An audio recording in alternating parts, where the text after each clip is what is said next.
Hello, everyone, and welcome back to the Hammer the Over podcast. This is episode 7, and this is our monster NFL podcast going over our predictions for the NFL season as well as our Week 1 locks of the week. And as always, we'll be having a NBA podcast for you guys later this week, but there's a lot of sports coming back now, a lot of content to be put out there for you. But we've got a really great episode aligned for you guys today, and I'm here with Ethan French, the beast himself. French, how are you doing today? Doing great. I'm really excited.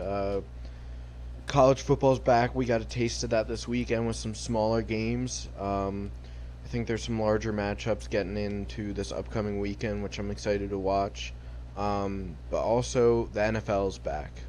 This Thursday, the Chiefs and the Texans kick off the NFL season, and I can't wait. Typically, I'm a much larger college football fan, but with Penn State not playing this fall, we're riding the NFL train. So, yeah, I'm excited. Yes, sir, and we'll get into everything shortly here. As always, we are on Spotify now, too, and you can check out our Twitter where we put our picks. Those will both be in the description. And let's get into NFL news. So what I want to talk about first is how we've seen a lot of new faces in new places. First, the most important one is Tom Brady's now with the Buccaneers alongside his tight end, Rob Gronkowski. You have DeAndre Hopkins, who is now on the Cardinals. Stephon Diggs is now on the Bills. Calais Campbell joins the Ravens, which already has an insane defense, so that's a really good pickup for them. And Phillip Rivers is now on the Colts, and then we have a lot of young quarterbacks making some. We got a couple other big news. Cam Newton's in New England, Melvin Gordon's in Denver, and Todd Gurley is now in Atlanta.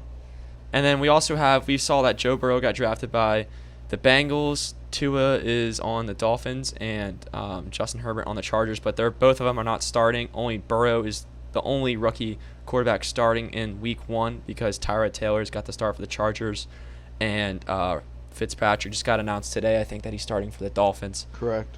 So it's going to be interesting to see them get some playing time. It's smart for the coaches, too, because it might be a mess for Burrow, honestly, since it's his first NFL game. But who knows? Maybe he'll come out ready to play. But, French, what else do you want to add on for NFL news? Not a whole lot. I just want to hear your thoughts on, we talked about new faces and new places. I want to hear your thoughts on some of these moves. I'm going to kick it off with Tom Brady to Tampa. Personally, I personally think Tom Brady's kind of broken. I don't think he has the arm strength to keep up with that offense. I thought that offense was built perfectly for a gunslinger like Jameis Winston, between Mike Evans, Chris Godwin, guys who are deep threats but are very versatile receivers. With that being said, I still think Tampa will have a better record, largely due to the fact that Jameis Winston won't be there throwing 30 picks for him. But yeah, I think people are riding the Tampa wave much too hard, kind of like how they did with Cleveland the year before. I think Tampa will be a respectable 9-7, fighting for a wild card spot. So that's my take on that. Yeah, I actually Rob Gronkowski, though, is absolutely broken. No idea why Tampa even had interest in signing him. I think O.J. Howard at this point is a better player. So, yeah, I think the Rob Gronkowski acquisition was just stupid. Yeah, the only concern I have with the Buccaneers is their offensive line. We saw last year Jameis Winston was sacked many times. They also just signed why am I drawing a blank? They signed Leonard Fournette from the Jaguars, which I don't really know how that's going to go because Leonard Fournette also sucks. Yeah, so they have him, they have Ronald Jones, and they have that other rookie they drafted. I heard Ronald Jones is going to be their starter. Yeah, Ronald Jones actually was pretty good last year. He was their go-to guy in the red zone. He didn't get many yards, but he had a decent amount of touchdowns last year. He's been pretty good when it gets down to under the 10-yard line of getting the ball into the end zone. But since Tampa Bay is a pass-first offense, it's going to be curious to see.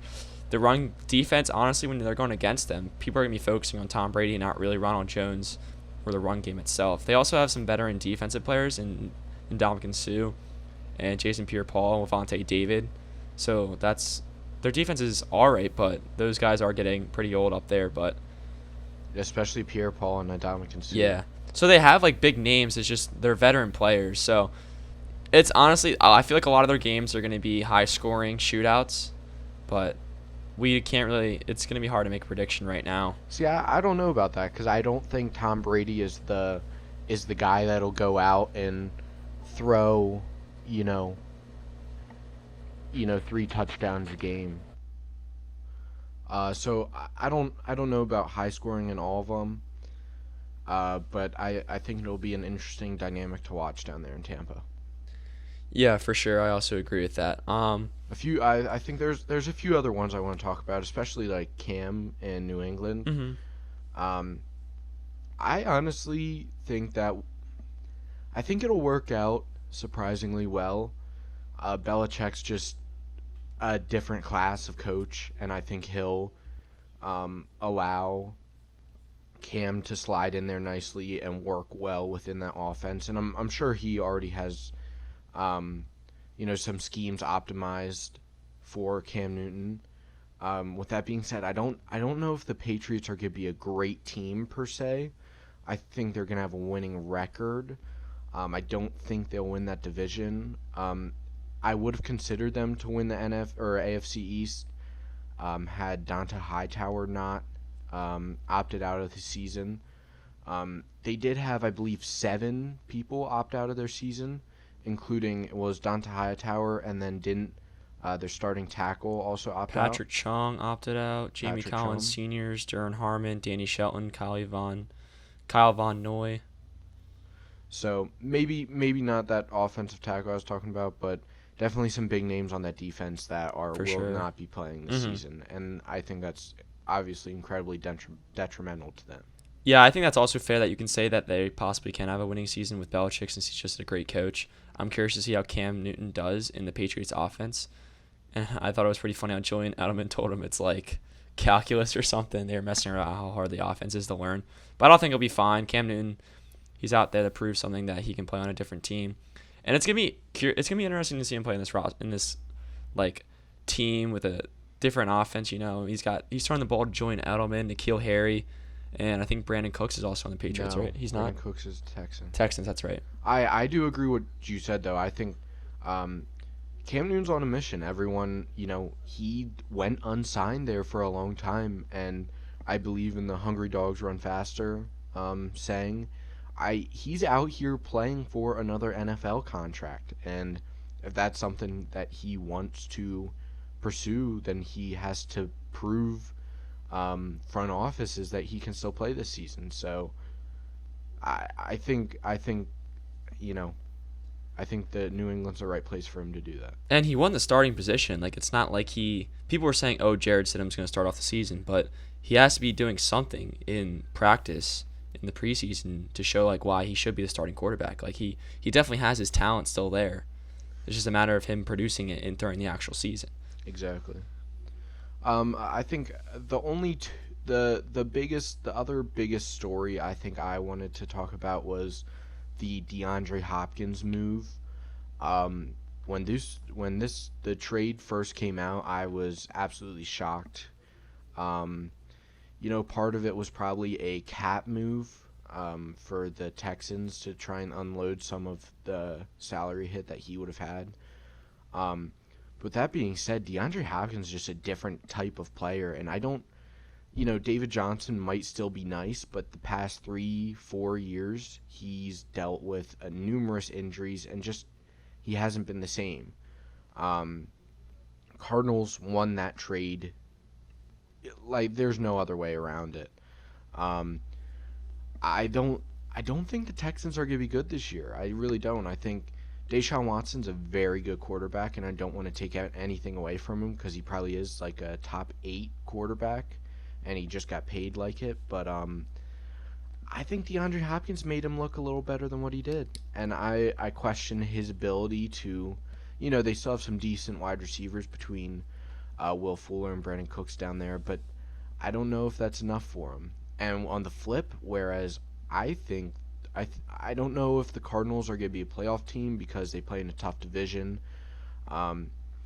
But that offense is definitely, you have to say something about that offense. Their wide receivers core stack between Hopkins, Kirk, and Larry Fitzgerald, Kenyon Drake. I've heard amazing things from him. And what was it? The last 8 games he was a Cardinal last year. Yeah, he played amazing. I believe he had 7 or 8 touchdowns. So he looked really good in that offense last year, and I expect him to keep the ball rolling. Kyler Murray's only coming in with more experience, so I'd watch out for Arizona. And people are saying that the Cardinals don't have a great offensive line, but why fill those positions when you have a quarterback who doesn't necessarily need an offensive line? Why do that when you have a quarterback who can scramble across the field and make plays? We're seeing that in this day and age in football. I mean, I don't know about that. You still want to address it because Yeah. You don't want him back there running for his life. Yeah, but I'm saying, like, in this day and age, we're seeing that football player or quarterbacks that can scramble out of the pocket and make those last-second plays like Mahomes and Lamar Jackson. They're becoming like the star players in the NFL. And I see Kyle Murray, like, going towards where they're at. Gotcha. And also, like, that's why I also don't see him going to the playoffs or being like a winning team, because you said the division's really tough. I mean, you got the Niners, the Seahawks, and the Rams, all great coach teams. And their defense also is in the strong suit, whereas like the other teams in that division have really strong defenses. Any other headlines you want to talk about from this offseason? Not really. I'm looking at them right now. Any teams that you think are big question marks? No, not in general. I mean, I'll go through my overall records for All right, when we do so we're transitioning into this segment now. We're going to talk about Austin broke down the NFC team by team and some records there. I did the AFC, and then we'll break down divisional winners and whatnot. So if you want to kick it off with the NFC, feel free to go for it. Okay, so for the NFC, I'm going to start with the NFC North. We have winning the division. I have the Packers winning with a record of 12-4. Now, last year they finished 13-3, which is like, I believe they're going to continue what they did last year. People are sleeping on Aaron Rodgers, in my opinion. It's basically the same offense, if not better. Aaron Jones is still there, one of the top running backs from last year. And they got Devontae Adams, obviously. But I don't see any other team in that division beating them out. I have the Vikings right behind them at 11-5. With their defenses slowly becoming worse and worse, I feel like it looked a lot worse last year than it has in the past. Mm-hmm. So, like, I agree. I didn't break down their records, but I also have the Packers to win that division. It's funny that you should say that because that the Vikings are right behind them. Vikings are actually favorites to win the division. I don't understand why, because the Packers are just a better team. I don't understand why people are saying the Vikings are better. It's gonna be the same thing as last year, where they're both like fighting for the final spot. I mean, I think we can agree. I have the Vikings at 11-5, but I think we can agree that the Lions or Bears are not going to contend with those two teams.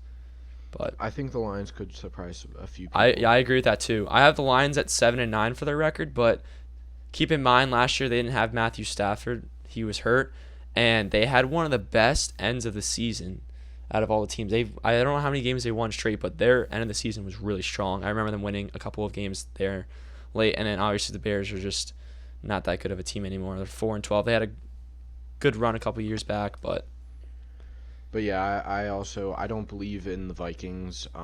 Their defense has only gotten older.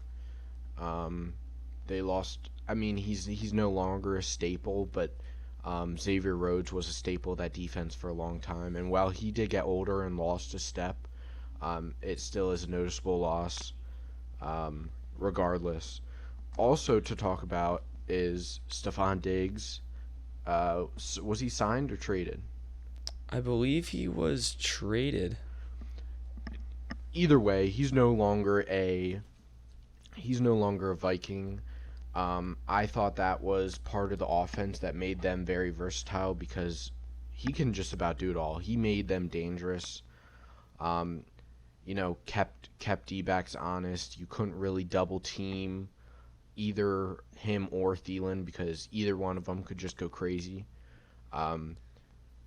But he's no longer there, so I think teams can double Thielen, and I just hate Kirk Cousins. He's a terrible quarterback, so I like the Packers. Yeah, it to was win a that trade. The division. Vikings got like 4 or 5 draft picks from it, but I mean, nonetheless, I think that's still an elite receiver you're adding to the Bills roster. But you'll touch on the Bills when we go to the AFC. What was your projected record for the Lions and the Bears? Lions 7-9 and Bears 4-12. Okay. And then next up, I have NFC South. Coming out of this division is my team to make the Super Bowl. Actually, from the NFC is the Saints. This could possibly be Drew Brees' last year. And I know they haven't really done anything in the playoffs in the past couple of years, but I think that they've learned from their mistakes, and they're going to come out here steamrolling. Offense is insane. Defense is looking good. I mean, with looking at this roster on paper, it's just like I don't really see how they can't do well in the regular season, and then they just have to show that they're a playoff team.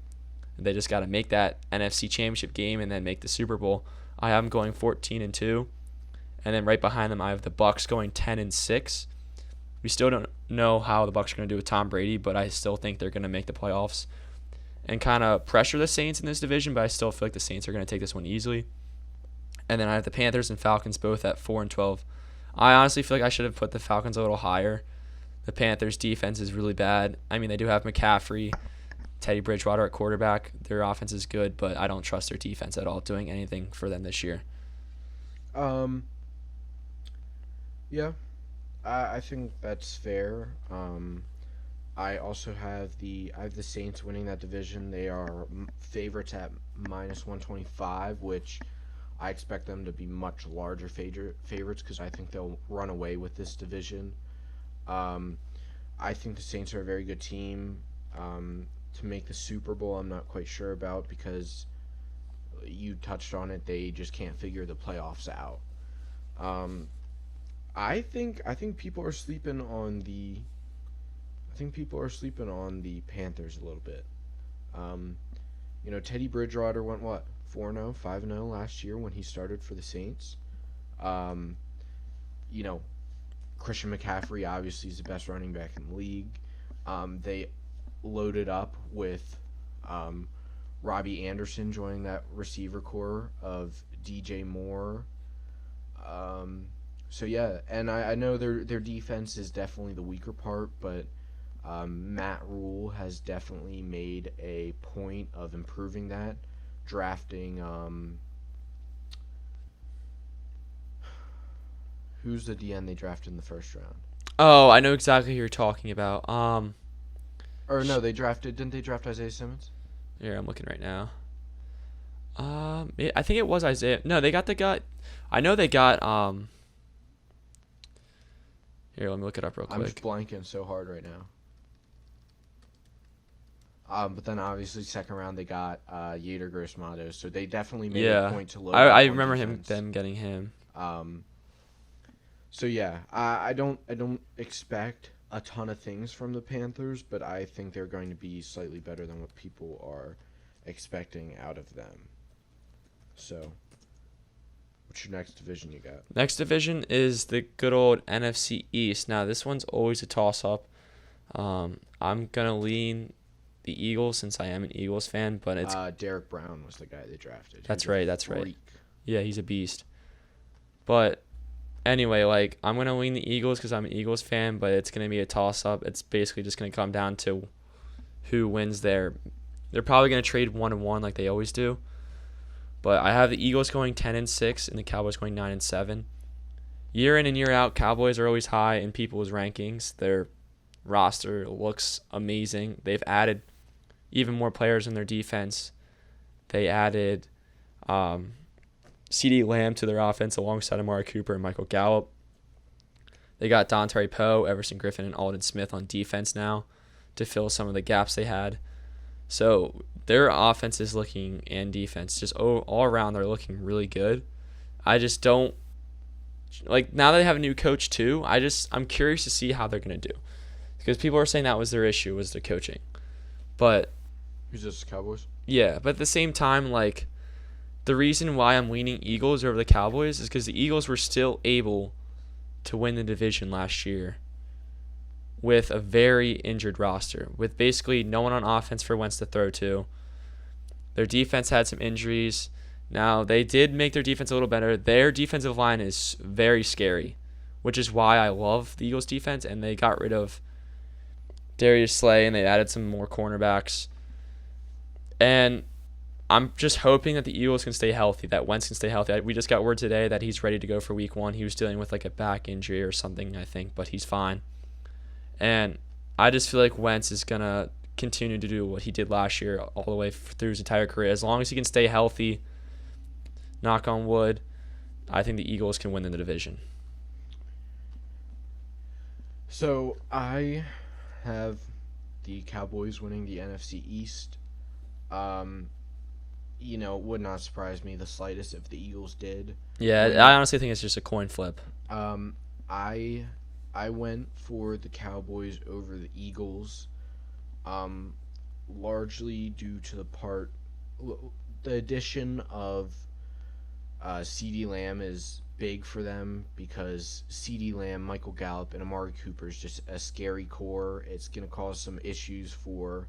I know the Eagles beefed up their secondary, but it's still going to be difficult for teams to guard them. And I don't trust the Eagles to stay healthy. Carson Wentz has just shown a history of injuries. And while I hope he stays healthy, I don't. It's far from a guarantee. So that's why I rode with the Cowboys on that one. That being said, I don't think the Cowboys are that good of a team. On paper, they should be, but Dak Prescott is just bad. Yeah, I agree. I've never been a fan of Dak Prescott. Maybe that's the reason why their offense isn't good. I mean, they have so many pieces. Their offensive line is ridiculous. Zeke, their wide receivers, they should be ridiculous. Which is why I don't understand the Cowboys. They have such a good roster, yet they just can't Dak produce. Prescott can't figure out how to throw the ball more than 8 yards down the field. So, and then to finish that division out, I have the Giants going 6-10. I think they're going to do better this year than they did last would year. you have the Redskins record? Or the Washington football team? The who? Yeah, the Washington football team. 3-13. Yeah, they're gonna be bad. Yeah, Dwayne Haskins is their starting quarterback. I think the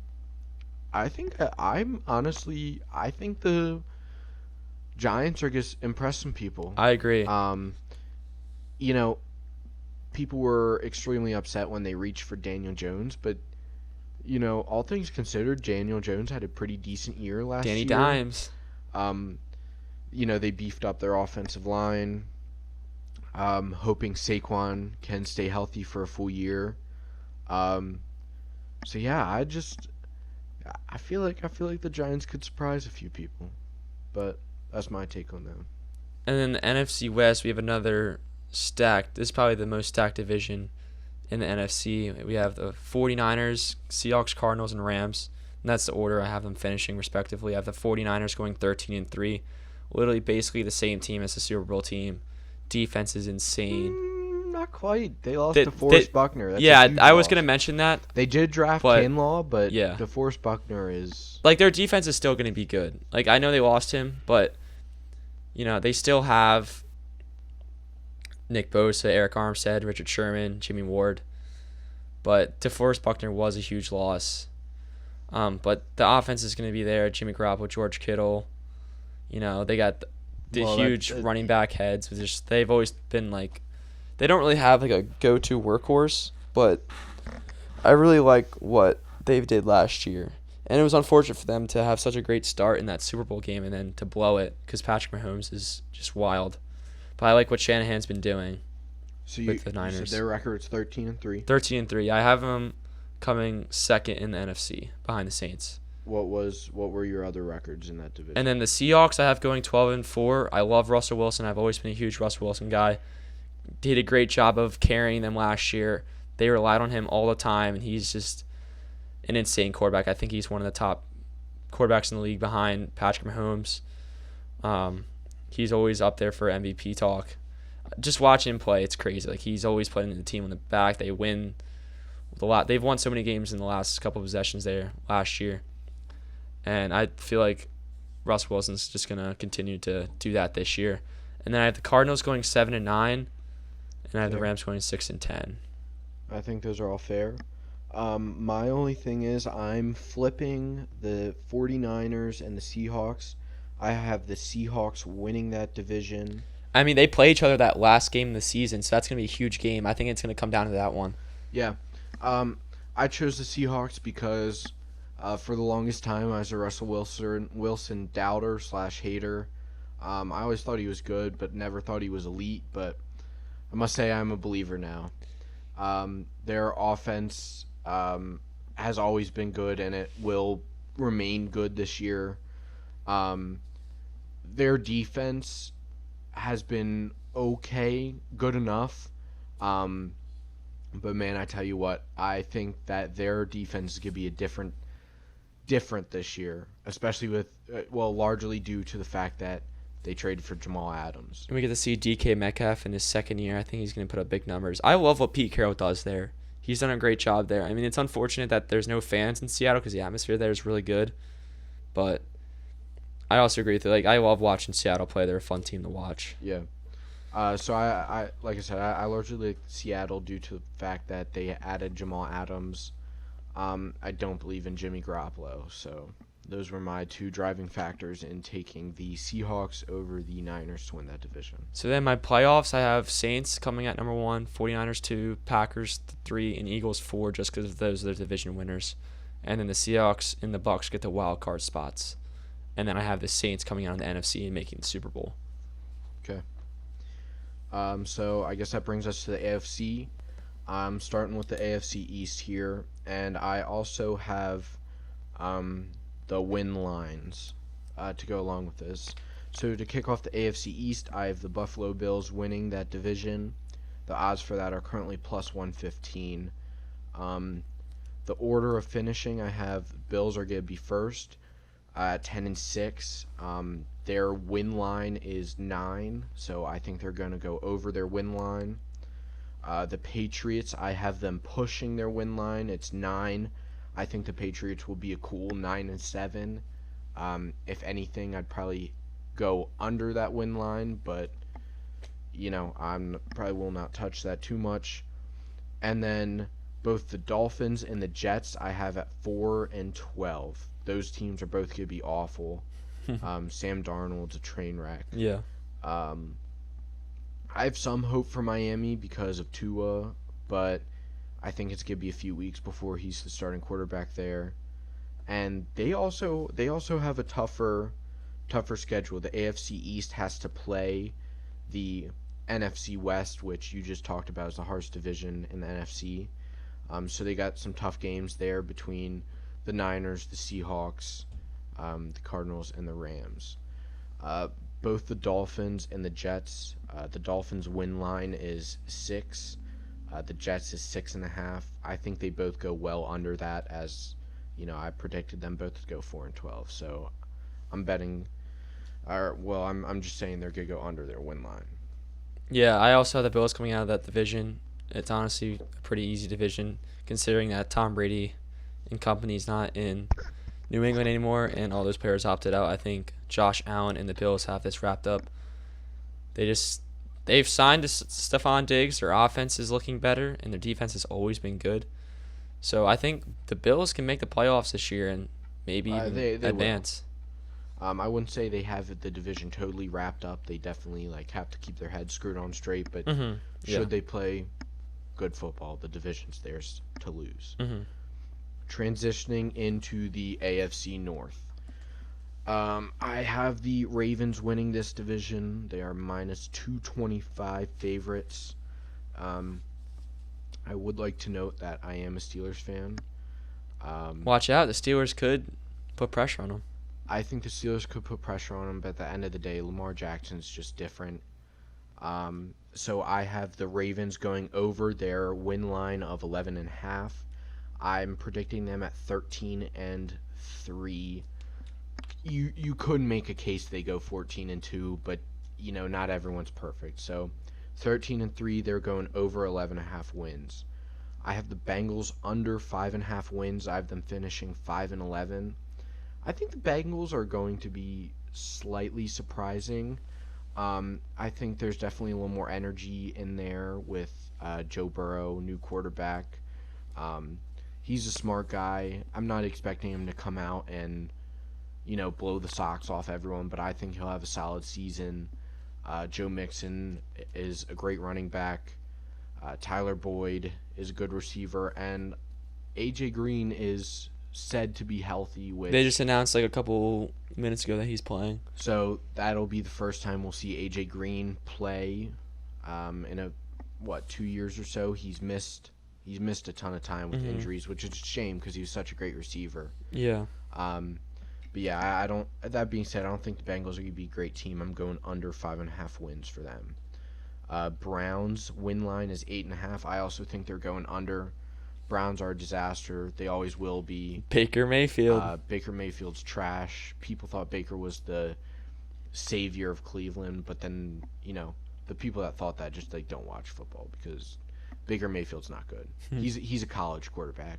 He doesn't belong in professional football. Did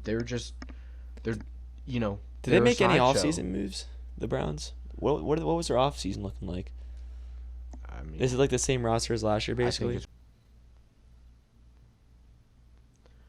So yeah, their roster's largely the same as last year. They did add Austin Hooper, but for the large part, they have all the big pieces that they did last year.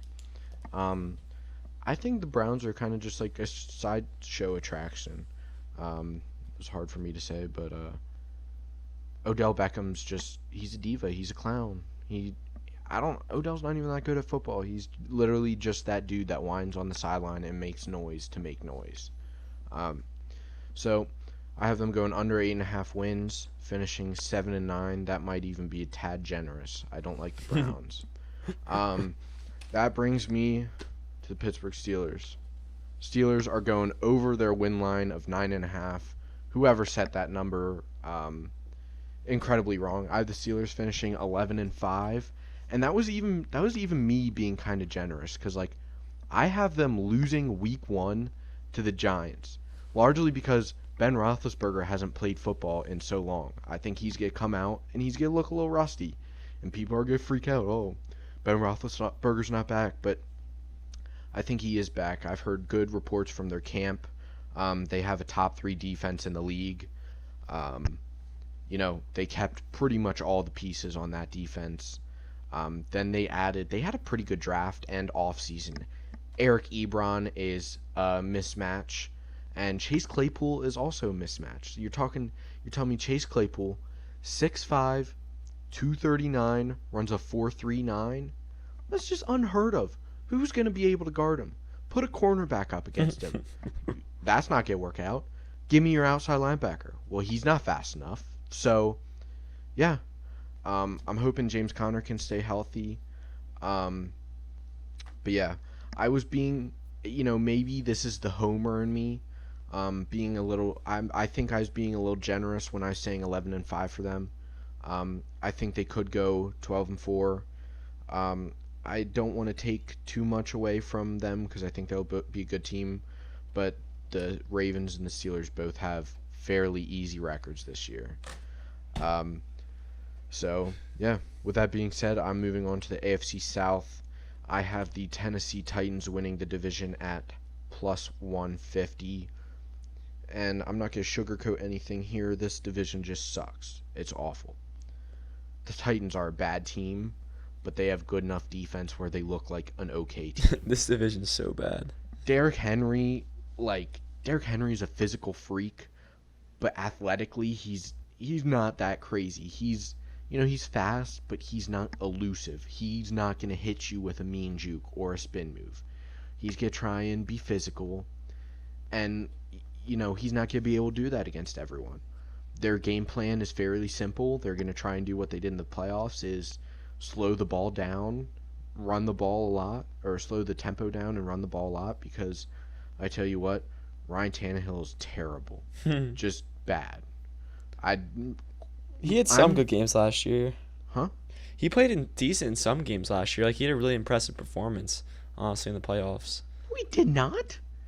He didn't even combine for 300 yards passing in 2 playoff games. He's pathetic. I don't even know why he's in the NFL. He's bad. with that being said, they're going 9-7 because their defense is going to carry them, and Derrick Henry's going to do enough to win some football games. But yeah, Jaguars suck. They're going 3-13. That's my projection. Their win line is 4.5, so they're going under that number. The Texans, I also think, are going under their win line of 7.5. I have them going 7-9. They play a tougher schedule as well, outside their divisional games. I talked about it earlier. I think we're going to see more weaknesses in Deshaun Watson's game now that DeAndre Hopkins isn't there to kind of blanket him a little bit. But yeah, I don't like the Texans really at all. The Colts are the last team in this division. Whoever set their win line to 9.5 must have been on crack because Philip Rivers is just terrible. French, you're really going off on this division. It hurts my eyes to watch Philip Rivers throw football. It really does. You're saying I throw football better? No, I'm not. Philip Rivers has his mechanics look awful. He throws more interceptions than he does touchdowns. It's just, he's bad news. And people thought it was some signing of the century when they got him. But Philip Rivers, old, broken. He was a great quarterback. I'll give him that. But he's not the quarterback of the past. I think they have a few things to look forward to with Jonathan Taylor. I'm expecting big things from him. But yeah, I have the Colts going 8-8. I also think I'm being a little generous with that. I'm trying to be reasonable and not let my personal, obviously I'm judging this, but not trying to be too critical of, these teams and try and put out a more honest record. But yeah, I have them going 8-8, which is a game and a half under their win line of 9.5. I stated it earlier, but the Titans, unfortunately, are going to win that division. Not a single one of these teams deserve to be in the playoffs.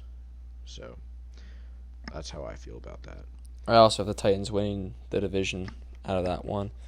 Since we saw them in the playoffs last year, they have the experience too, and I feel like they can take care of this division if they just do what they've been doing in the past season. That moves on to the final division, the AFC West. The Kansas City Chiefs, I have to win this. Obviously, they are minus 400 favorites. I don't think anyone in this division even comes remotely close to them. So, yeah, starting off with the Broncos, I'm projecting them to go 6-10, which falls under their win line of 7.5. Broncos are a really interesting team. Mm-hmm. I like them. I like them a lot.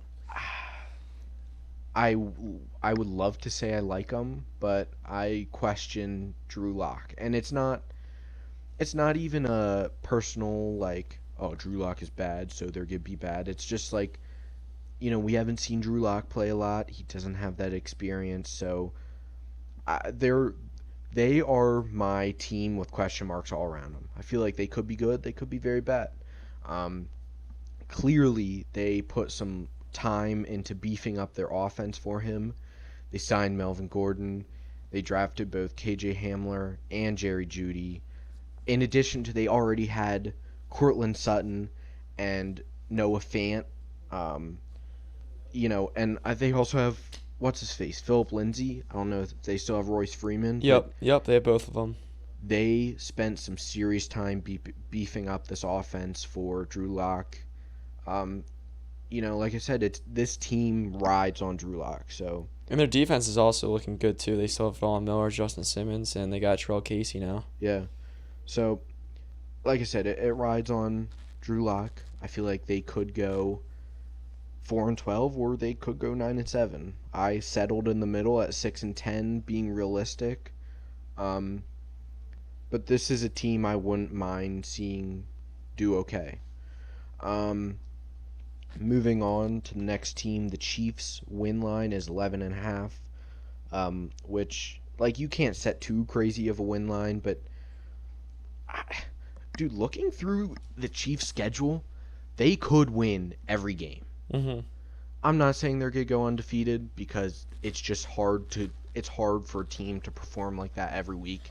They do have some tougher opponents. They match up against the Ravens, week 4, I believe. That's a earlier season matchup. So, yeah, I have the Chiefs going 13-3. They could easily go 14-2, perhaps even 15-1. But I look at every game on their schedule and think, man, they could win this game. Like, they should win this game, but teams mess up. So I have them at 13-3 over their win line of 11.5. The last two teams in the division, the Chargers and the Raiders, both suck. I have the Chargers finishing 6-10, which goes under their win line of 8, and I have the Raiders finishing 7-9 under their win line of 7.5. Chargers have some interesting pieces between Bosa. I really like Eckler on offense. I hate Keenan Allen. I like Hunter Henry. I'm not sold on Justin Herbert. I know he's not starting week 1, but they're definitely going to be playing around with their QB situation this year, and that's typically not beneficial for a team. Moving on to the Raiders, I said 7-9 under their win line of 7.5. I just don't really. I don't. Derek Carr is bad. That's all you have to say about the Raiders. Derek Carr sucks. John Gruden's a moron. I don't even know why he's an NFL coach. I think I could probably run a better offense than he could. So like I said, Chiefs win that division -400. Huge favorites. It's that easy. And then, so your playoffs are. So, I didn't create a nice list like you did, but the divisional winners I had are the Bills, the Ravens, the Titans, and the Chiefs. The Chiefs and the Ravens will be the 1 and 2 seeds. Bills at 3, Titans at 4. So My 5th seed is the Pittsburgh Steelers at 11-5, 12-4. And then I suppose my 6th seed right now is New England at 9-7, which could be very interesting. I actually have the same exact AFC playoffs other than my last team. I have Ravens at 1, Chiefs at 2, Bills at 3, Titans 4, Steelers 5. And my 6th team is my dark horse team this season is the Denver Broncos. Bold. And then I have the Chiefs coming out in my Super Bowl. I have a Chiefs-Saints Super Bowl, and I have the Saints winning it as Drew Brees' last season as a NFL quarterback. Interesting. I think the Chiefs will come out of the AFC. The Ravens are going to be fighting right alongside with them. And I also think the Steelers are right there with them as well. Lamar Jackson clearly struggled in the playoffs last year. I shouldn't say he put up big numbers, but obviously they lost to the Titans, which they should not have lost that game. I say the Steelers because they went 500 starting some moron from Oklahoma State and some undrafted dude named Duck. They went 8-8 with those two morons starting, and they had a number of injuries. Like Juju missed some time, James Conner missed some time. Their defense is back; it's better than ever. T.J. Watt should have won Defensive Player of the Year last year. That defense is scary, and they're going to be able to play offense. So, if I had to say now, I think it's a Chiefs-Steelers AFC Championship with the Chiefs winning it. Coming out of the NFC, I think I'm rocking with the Seahawks. I know the saying defense wins championships, so I probably should favor someone like the 49ers, but I like that pick. I like the Seahawks. I think the Seahawks are the right balance of defense and offense. I think the Niners are too much defense and not enough offense. I think the Saints could make a run to the NFC Championship, but I think their roster is undoubtedly good, but they have some serious playoff struggles, so that will be something to watch out for this season. All right, there you have it. There are predictions for the 2020-2021 NFL season. And let's get into our Week 1 picks. So I have 5, and you have what, 7? I have 7 or 8. Okay. You can go ahead and get started then, and then we'll just alternate, and you can do like your last 2 or 3 at the end. So who's your first lock of the week? Are these locks or these picks? I have 2 locks and the rest are picks. I'm gonna solidify them more. I want to see, last minute, going into these first week of games. I would like to say before I start making my picks, I think it's going to be an ugly week of football, Yeah. as much as I hate to say it. Largely because there's no preseason. And while most starters don't play that much in preseason games, it still helps to get that, in-game feel and get ready. Whereas, obviously these teams didn't have the luxury of doing that this fall. I can't imagine going to a season without any preseason games. Like if I were to go, And they didn't even have, how in years past they would do team-on-team Yeah. practices and then they'd scrimmage. They didn't get that opportunity also this year. So like I can't even imagine, like for example, since I played basketball, if I were going to a season and play my opening game on like a Friday night without any scrimmages or any like games at all, like that'd make me very anxious, and I feel like that'd be a very sloppy game, which is why it's a great point that you're making that the games are going to be ugly. yeah. So most of my picks, I'm taking spreads or money lines. I'm gonna do a more in-depth look at over/unders, but I just think maybe I'm reading into the no preseason too much, but I just am not. Some teams could go off, or someone could just not score that much. Like I said, I think it will be an ugly week of football, so I'm tending to lean towards some lower scoring games, but yeah. So my first pick of the week, not a lock, I like the Eagles to cover 6 against Washington. Washington has had has been an absolute fiasco this offseason, with ownership, sexual harassment or assault, charges coming out against them, the whole name change.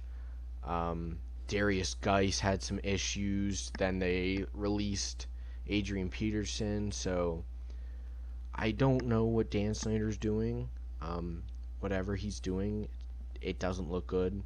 So I think the Eagles week 1 will cover 6 against Washington. I guess moving into my second pick, I like the Panthers +3, or at +3 I might as well just take their money line, which is +150. They match up against the Raiders. I don't think the Raiders are a good team. I hate Derek Carr. I'm not saying the Panthers are a good team, but Christian McCaffrey is a freak. They have a more dynamic offense than what they did last year with Teddy Bridgewater. So, I'm gonna take them week 1 against the Raiders. That was just another pick. How about you? You want to? So I have 3 locks and 2 picks. I actually have the Raiders -3 against the Panthers. I think the Raiders offense keeps improving. They're young. They've added some pieces on their defense and offensive side of the ball. And I think this might be a sloppy game, especially since the Panthers defense is very young and doesn't have that much experience, which is why I'm leaning the Raiders. I feel like, I don't know, I just like that matchup better with the Raiders. I think they're getting there. Their department just keeps making moves to make their team better, and I think they're trending in the right direction. Whereas the Panthers just have like McCaffrey, and that's like it. And they have DJ Moore and Bridgewater, but their defense just isn't there yet. Okay. Moving into one of my locks of the week, I like Seattle to cover 1.5 against the Falcons. I'm gonna hit this. I'm gonna hit it hard. I don't even know, like Atlanta was just not that good of a football team last year. They did add Todd Gurley, and while I think Todd Gurley's broken, health-wise. I don't think Todd Gurley makes the outlook of their team any different. Um, it's been Matt Ryan and Julio. Then I believe they lost Vic Beasley, so that's another loss for them. Um, yeah, Seattle's a good team. Russell Wilson's legit. I think they cover 1.5, and I think they cover easily. Would not be surprised if this was a 2-score football game. So I guess I'll do my other pick before I go into my locks. I like the Bengals +3 versus the Chargers. I think this is Joe Burrow's time. I feel like he's gonna come out strong in that first game, even though he's a rookie. I like the Bengals defense better. Taylor starting, so I feel like he's almost equivalent as Joe Burrow. And I think this is just gonna be a sloppy game. I also had that pick. I also agree with you. I just think Joe Burrow is a winner, and I think he comes out week 1 not nervous, and I think he plays some good football and they get it done. Tyrod Taylor, when was the last time he started a football game? I don't really know, to be honest. It's been a minute. Yeah, so it's basically the same for Tyrod Taylor as Joe Burrow. I mean, Tyrod Taylor has NFL experience. Yeah, which is what he has, but at the same time, Joe Burrow has played in crazy college games, so he's been under pressure before. I also like the Bengals +3. Is that one of your locks, or is that just one of your picks? That's one of my picks. Okay, sounds good. I have 2 more picks, 1 more lock. My 2 picks are Ravens to cover 8 against the Browns. There's not a whole lot to be said on this one. I don't believe in Baker Mayfield. I think they're gonna come out and start slow. But I don't think it's gonna take too much for Lamar to get back into the swing of things. I think the Ravens are going to score some points, and yeah, I think it's going to be a pretty large margin of victory. And while 8's a larger line for an NFL game, I think this is also a 2-score game. My other pick, before transitioning into my other lock of the week, I have the Cowboys -3 against the Rams. Rams have, after the Super Bowl, have just been on a very steady downhill ride. I think Sean McVay is a good coach, but I just can't figure out why this roster doesn't win. Maybe Jared Goff just really is not that good, because they have a crazy bunch of wide receivers. They have had Todd Gurley. Now they transition into the Cam Akers era. They still have some pretty big names on their defense, but they're just not that good of a team. So I think the Cowboys cover 3 against them. And then my other lock of the week is the Saints -3.5 against the Bucs. I'm hammering it hard. The Saints have a way better roster than the Bucs. I think Tom Brady's going to look a little rough week 1, especially in a new system. The first non-Belichick offense he's ever played in his life. And while Bruce Arians is a great offensive coach, it's going to be adjustment, to say the least. So, Saints win it. I think Saints win by 2 scores. So then my 3 locks, they're actually 2 of your picks. My one was Eagles -6 against the Redskins. I think the Eagles are just going to steamroll them. Homer. Yeah. And then I have the Cowboys -3 versus the Rams. Cowboys roster's too good on paper, so I can't deny that small margin of victory. I think they're going to cover that easily. And then my other lock, this is an interesting one. I have the Lions -3 versus the Bears. I think Matthew Stafford and company is going to come out and just torch this defense, and they're going to continue what they did at the end of last season. I looked into that Lions -3, and I think the Lions are going to be an improved team, but I think they're also in a similar situation to the Steelers, whereas Matt Stafford hasn't, missed a lot of football last year, so I think he might come out looking a little rusty. The Bears do have a better defense, so I think that's an ugly, low-scoring football game. But yeah, I think that just about wraps it up. Yeah, so we hit a lot. This has been a long episode. We said it was going to be our longest one. But we will continue to tweet out on the Twitter some picks, but those locks that we mentioned will be official locks of the week. But if we have more locks, we will tweet them out. And then also stay tuned for an NBA podcast coming up shortly.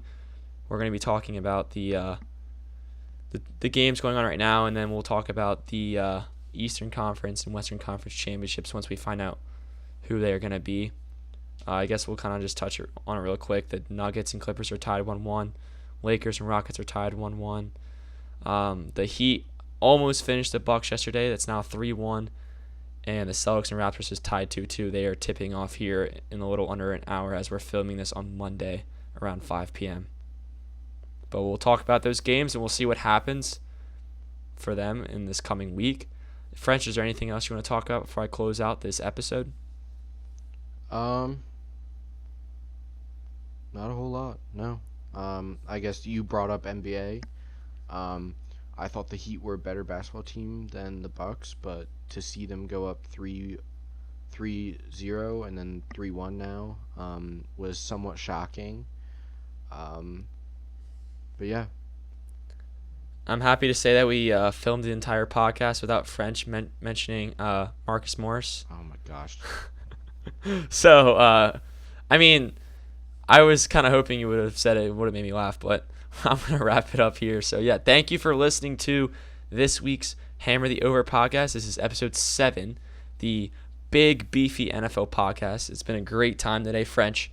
Looking forward to this week, looking forward to fantasy football, looking forward to betting on NFL. Oh, it's going to be a great time, a great season, especially since there's no Big Ten football, and since we go to Penn State, it's kind of going to be a rough fall for us, but that's why we have NFL. I'm still watching college football. For sure. College football's college football, but... And if you guys want us to talk about college football, we'll be more than happy to. I plan on it. Yeah, so like this podcast, this episode's obviously going to be long because we did predictions and stuff, but maybe in the future with the NBA ending, we'll incorporate both NFL and college football into one big podcast. Maybe we'll make our episodes longer each week.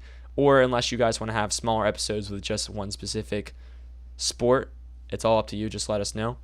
But that concludes this week's episode. Stay tuned for more picks coming out. Happy betting. Hammer the Over. Signing off. I'm Austin Groff alongside Ethan French, and have a great week. Peace.